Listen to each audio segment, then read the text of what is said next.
नमस्कार दोस्तों, आपने वो गाना तो सुना होगा कि हाय गर्मी, लेकिन वाकई जो अप्रैल का महीना, अभी तो बस अप्रैल का महीना ही चल रहा है और इस वक्त गर्मी अपने चरम सीमा पर है। गर्मी तो है ही, साथ साथ पूरे प्रदेश में पावर कट यानी कि लाइट जाने की समस्या भी बनी हुई है, जिससे लोग परेशान हो गए हैं। तो इसी विषय पर आइए जानते हैं कि क्यों ऐसा हो रहा है और इसका क्या सल्यूशन है, क्या उपाय है कि हम इन चीज़ों से बच पाए। उसके लिए आज रेड हॉट मीडिया हाउस के स्टूडियो में हमारे साथ हैं वरिष्ठ पत्रकार एवं राजनीतिज्ञ सलाहकार, जी हाँ, कई मंत्रियों के सलाहकार रह चुके हैं, श्री देवेश शुक्ला जी, जो कि आज हमारे साथ हैं। आइए उन्हीं से डायरेक्ट बात करते हैं। नमस्कार सर, स्वागत है हमारे रेड हॉट मीडिया हाउस के स्टूडियो में। सर, मुझे ये बताइए कि क्यों आखिर नई सरकार आने के बाद इतनी लाइट कटिंग की, पावर कटिंग की प्रॉब्लम क्यों आ रही है? नहीं, पावर कटिंग की अगर सिचुएशन प्रैक्टिकली देखा जाए तो पूरे देश में ही ये जो समस्या आई है उसका एक कारण ये है कि अप्रैल महीने में कभी भी इतनी ज़्यादा गर्मी होती नहीं थी। और ये क्या डिमांड एंड सप्लाई का मेन सिस्टम रहता है। जो पावर में जितना कंजम्पशन अप्रैल के महीने में हो रहा है, इतना कभी पिछले वर्षों में नहीं रहा है।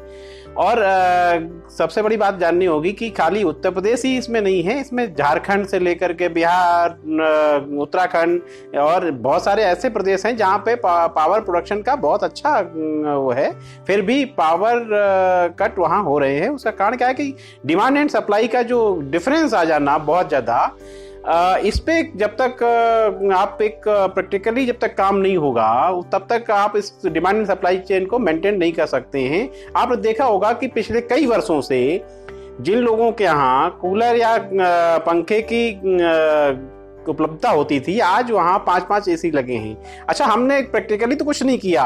क्या है कि भाई हर गांव में बिजली, हर गांव में सिस्टम को मजबूत करना, ये सब तो हो गया, लेकिन वो जितना उनको बिजली और सप्लाई और डिमांड का जो चेन है उसका जब तक सही तरीके से आकलन नहीं होगा तब तक यही समस्या आने वाले समय में और बढ़ेगी। क्योंकि ये जो वेदर का जो कंडीशन है वो दिन पे दिन इधर उधर जो फ्लक्चुएट होने का कारण है वो उसमें समस्या आएगी। सर, आपने तो ये एक सही पॉइंट है कि डिमांड एंड सप्लाई बढ़ा हुआ है एंड उसमें बहुत ज़्यादा डिफरेंस आ रहा है चीज़ों को लेके।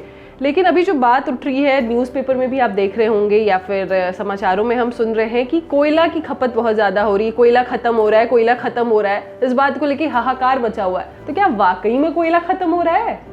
देखिए, ये तो वट नेचुरल है कि हमारे यहाँ अधिकतर पावर प्लांट जो हैं वो कोल बेस्ड पावर प्लांट हैं। अधिकतर हम लोगों ने उसको, अभी जो सरकार का मेन फोकस है वो गैस बेस्ड पावर प्लांट लगाने पे है। न्यूक्लियर पावर प्लांट में लोग उतने ज़्यादा अभी हैबिचुअल अपने यहाँ नहीं हैं। तमिलनाडु वगैरह में 1-2 एस्टैब्लिश हुए हैं, लेकिन ये कोल बेस्ड पावर प्लांट के समस्या है वो हमेशा आती है। आपने देखा होगा पिछले अक्टूबर में भी 2021 की आप बात उठाइए तो उस समय भी ये था कि हाहाकार मचा था और पता लगा कि एक हफ्ते का ही कुछ पावर प्लांट में 24 घंटे का ही कोयला बचा हुआ था। फिर सरकार ने युद्ध स्तर पे, भारत सरकार ने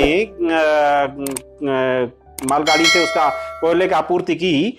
लेकिन इस सरकारों को, प्रदेश सरकारों को समझना होगा, उनके अधिकारियों को समझना होगा कि कोई कोयला की समस्या कोई एक दिन की खड़ी हुई समस्या नहीं होती है। ये पूरे साल का स्टॉक होता है। जिस प्रकार से भारत सरकार पेट्रोलियम प्रोडक्ट जो है वो आयात करती है, तो पहले से वो कंपनियां किस कंट्री से कितना आयात करना है इसका डाटा पूरा उनके पास होता है। हमारे यहाँ खपत कितनी होनी है इसका डाटा होता है। उसी प्रकार से प्रदेश के जो अधिकारी इस सब कोल के लिए जिम्मेदार हैं, पावर प्लांट के लिए जिम्मेदार हैं, उनकी जिम्मेदारी बनती है कि वो इस समस्या को आने कैसे दे रहे हैं। अगर उनको ये पता है कि हमारे यहाँ कोल 8 दिन का है या 28 दिन का है, तो वो 28 दिन पहले ही क्यों नहीं इस चीज को वार्न करते हैं कि हाँ 28 दिन बाद हमारे यहाँ कमी होने वाली है, उससे पहले उसकी आपूर्ति की व्यवस्था सुनिश्चित की जाए।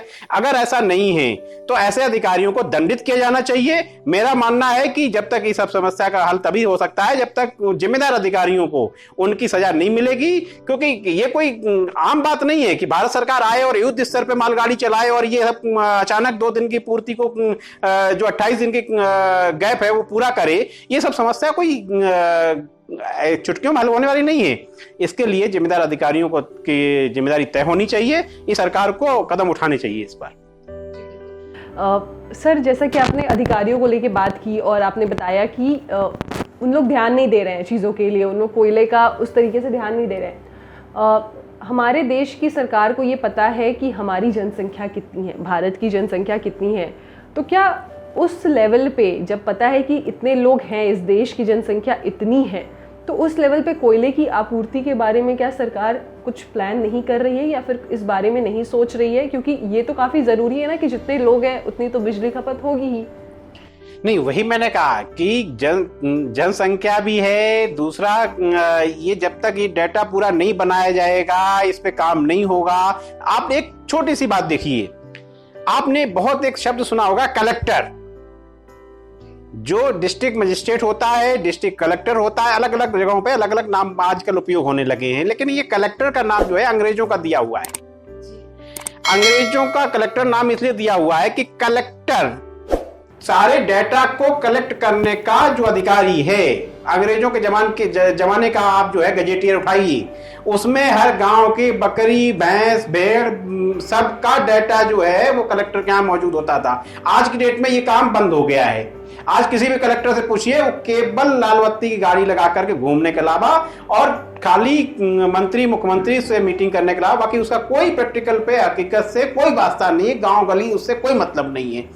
तो ये जब तक अधिकारियों को जिम्मेदारी नहीं दी जाएगी कि भाई आपका काम ये है और आपको ये जनता के लिए करना है, आपको सेवक के तौर पर नियुक्त किया जाता है, अधिकारी शब्द को जब तक हटाया नहीं जाएगा तब तक ये व्यवस्था कोई दुरुस्त नहीं हो सकती। आप लिख के ले लीजिए।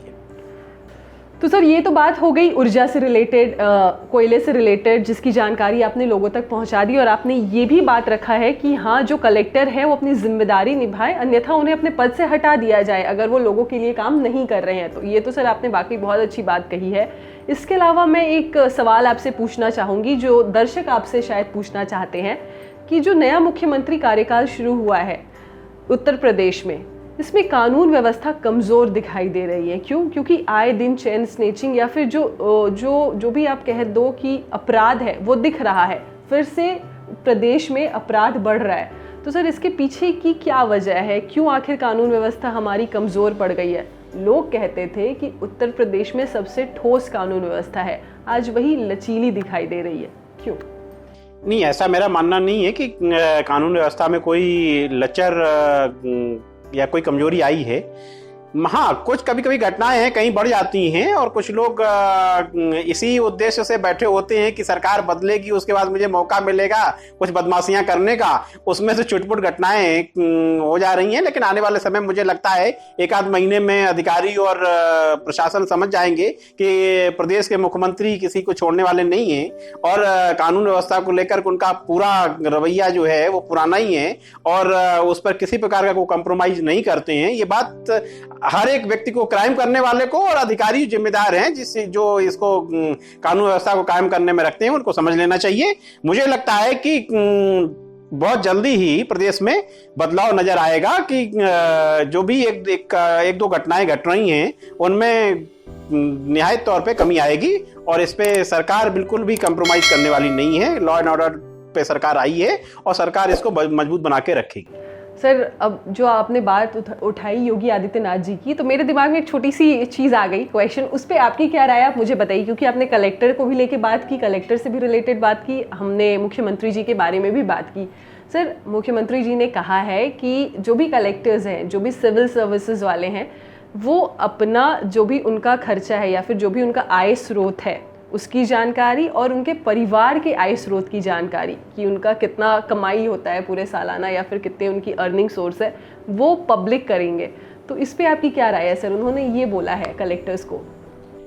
ये बहुत अच्छा कदम है। वैसे मेरा मानना है कि सभी सरकारों को इस पे अनुपालन करना चाहिए, लेकिन हाँ, जहाँ तक उम्मीद है आपके सामने आने वाले समय में दिखेगा भी, क्योंकि जितने भी प्रदेश सरकार के मंत्री हैं वो तो अपनी सारी आय का लेखा जोखा तो मुख्यमंत्री को सौंप देंगे, क्योंकि उनकी जितनी भी जो भी ड्यूटी है वो मुख्यमंत्री के प्रति है, क्योंकि कैबिनेट रिपोर्ट करती है अपने मुख्यमंत्री को, वो कैबिनेट के मुखिया होते हैं।